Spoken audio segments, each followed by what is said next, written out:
Miss ইউনিভার্সে বাংলাদেশের প্রতিনিধিত্ব করে আসা তানজিয়া জামান মিথিলা এক সাক্ষাৎকারে জানিয়েছেন, প্রতিযোগিতার ১৯ দিন তার কেটেছে প্রতিদিন মাত্র ৩ ঘন্টা ঘুমিয়েই।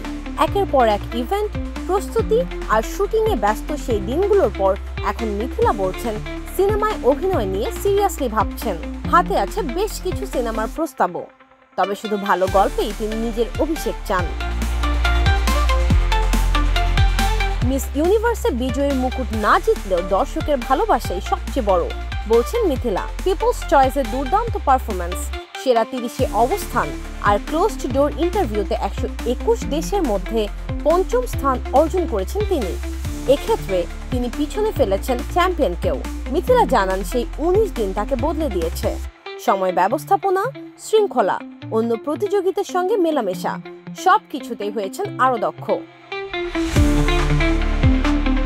এবার মিস ইউনিভার্স বিজয়ী হয়েছেন ২৫ বছর বয়সী মেক্সিকান সমাজকর্মী ফাতিমা বশ।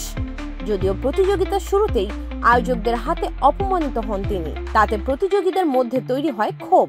চূড়ান্ত ফল ঘোষণার ৩ দিন আগে ২ বিচারকের পদত্যাগ, নির্বাচন প্রক্রিয়া নিয়ে অস্বচ্ছতা, এই সব অভিযোগ মিলিয়ে বেশ বিতর্কও ছিল এবারের আয়োজনে।